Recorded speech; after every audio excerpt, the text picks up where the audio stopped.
सलमान खुर्शीद की किताब पर उठे बवाल पर हिंदूवादी महात्मा जूना अखाड़ा के महामंडलेश्वर यति नरसिंहानंद सरस्वती, स्वामी अमृतानंद जी, वाह वसीम रिजवी, जिन्होंने मोहम्मद के ऊपर किताब लिखी है, उन्होंने हमारे संवाददाता सचिन तिवारी के साथ एक खास बातचीत की, जिसमें उन्होंने कहा कि यह सलमान खुर्शीद और कांग्रेस के द्वारा हिंदुओं को बदनाम करने की एक साजिश है, जिसे मुंह तोड़ जवाब दिया जाएगा। देखिए दैनिक भास्कर के संवाददाता के साथ ये खास रिपोर्ट। नमस्कार दोस्तों, हमारे साथ इस समय जो हिंदूवादी महात्मा है यति नरसिंहानंद सरस्वती और अमृतानंद जी हैं, वसीम रिजवी जी हैं, जिनकी आज किताब का विमोचन हुआ है। स्वामी जी, क्या रीज़न है, क्यों आप लोग इस्लाम के पीछे पड़े हो? नहीं, हम इस्लाम के पीछे नहीं पड़े हुए हैं। हम सनातन को बचाना चाहते हैं और सनातन के लिए सबसे बड़ा खतरा जो है वो इस्लाम का जिहाद है। हम बिल्कुल इस्लाम के पीछे नहीं पड़े हुए हैं। अगर वो अपना जीवित रहना चाहते हैं, पूजा पद्धति में रहना चाहते हैं, हमें कोई फ़र्क नहीं पड़ता था, लेकिन उनकी कुरान कहती है, उनके मोहम्मद का आदेश है कि वो हमारा कत्ल करेंगे। भाई अब हम कत्ल होने के लिए तैयार नहीं हैं। 1400 साल में बहुत हमारा कत्ल हो चुका है। अमृतानंद जी, आप भी लगातार यूट्यूब में, सोशल मीडिया में भी काफ़ी ज़्यादा एक्टिव रहते हैं और इस्लाम को लेकर आप भी काफ़ी ज़्यादा अपने दिल में कटुता रखते हैं, या यूँ कहें उसके पीछे लोगों को जागरूक करते हैं। क्या है पूरा आपका मिशन? भैया, इस्लाम को समझना बहुत ज़रूरी है। कोई इस्लाम के पीछे नहीं पड़ा है, इस्लाम लोगों के पीछे पड़ा है। इस्लाम दुनिया को मिटाना चाहता है और ये नहीं कि मिटा करके बचना चाहता है।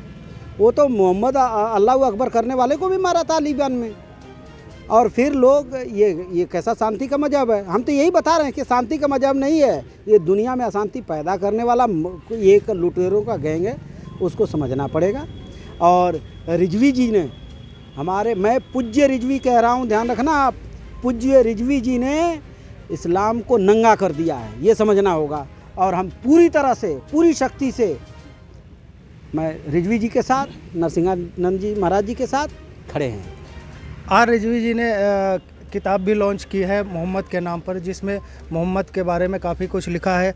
और रिजवी जी, अभी जस्ट आपके नाम का फतवा भी जारी हुआ है, क्या है इस किताब में? देखिए साहब, फतवे की तो हम लोग फिक्र करते नहीं। ये वो अपनी महफिल में बैठकर कुछ भी ऐलान करते हैं, उससे हम डरते नहीं। रही बात, जो असलियत थी वो मैंने कह दी। मैंने पढ़ा, मैंने समझा कि मोहम्मद एक दिमाग से कमज़ोर व्यक्ति था और काल्पनिक जीवन जी रहा था। उसने एक बहुत बड़ा ग्रोह बनाने की कोशिश की, जो आज ग्रोह पूरी दुनिया में फैल चुका है और पूरी दुनिया में मोहम्मदी आतंकवाद कायम हो चुका है और हर जगह वो ग्रोह इंसानियत का कत्ल करना चाहता है। इसलिए उस सारी बातों को लिखना, किताबी शक्ल देना बहुत ज़रूरी था। आज आपने एक अपनी वसीयत भी यति नरसिंहानंद सरस्वती जी के नाम की है, क्या है वो? अब मुझको कब्रिस्तानों में क़ब्र देने के लिए मना कर दिया गया, तो मैं किसी की खैरात में मांगी भी कोई चीज़ लेता भी नहीं और मैं उन कट्टरपंथियों के साथ में अपने को दफन कराना भी नहीं चाहता। तो मैंने और हर जगह वो ग्रोह इंसानियत का कत्ल करना चाहता है। इसलिए उस सारी बातों को लिखना, किताबी शक्ल देना बहुत ज़रूरी था। आज आपने एक अपनी वसीयत भी यति नरसिंहानंद सरस्वती जी के नाम की है, क्या है वो? अब मुझको कब्रिस्तानों में क़ब्र देने के लिए मना कर दिया गया, तो मैं किसी की खैरात में मांगी भी कोई चीज़ लेता भी नहीं और मैं उन कट्टरपंथियों के साथ में अपने को दफन कराना भी नहीं चाहता। तो मैंने एक वसीयत की थी कि मेरा मरने के बाद मेरी चिता बनाकर उसमें अग्नि दी जाए और शरीर को नष्ट किया जाए। लेकिन आज मैंने ये बात कही है कि यति नरसिंहानंद जी, अगर मैं मर जाता हूँ तो अग्नि हमारी चिता में नरसिंहानंद जी देंगे या किसी से इनके आदेश पर दिलवाई जाए। नहीं, मैं ये आदेश वसीम भाई ने जो कहा है वो पूरा किया जाएगा। और सबसे पहले तो ये है कि अगर हमारे जीते जी वसीम भाई को कुछ हुआ तो इतना भयानक बदला लेंगे, इतना भयानक बदला लेंगे कि इस्लाम की नींव हिल जाएगी।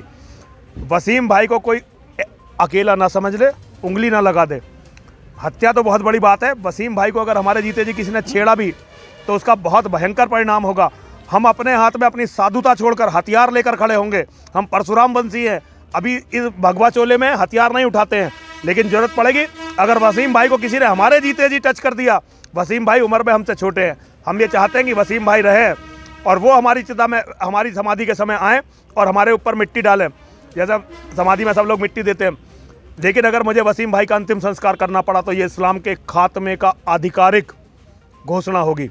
मैं ये नहीं चाहता, लेकिन वसीम भाई ने जो सम्मान मुझे दी, ये वसीम भाई का कहना ही मेरे जीवन की पूर्णता का सूचक है।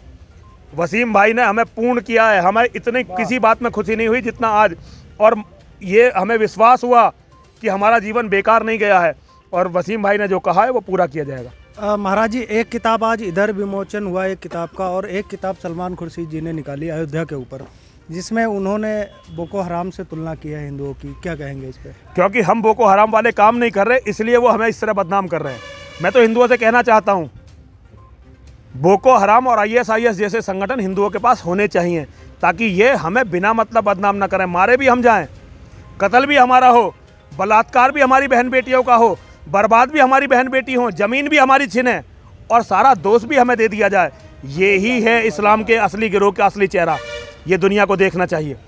तो ये थे हमारे साथ महाराज यति नरसिंहानंद गिरी जी और वसीम रिजवी जी। मैं सचिन तिवारी, हरिद्वार।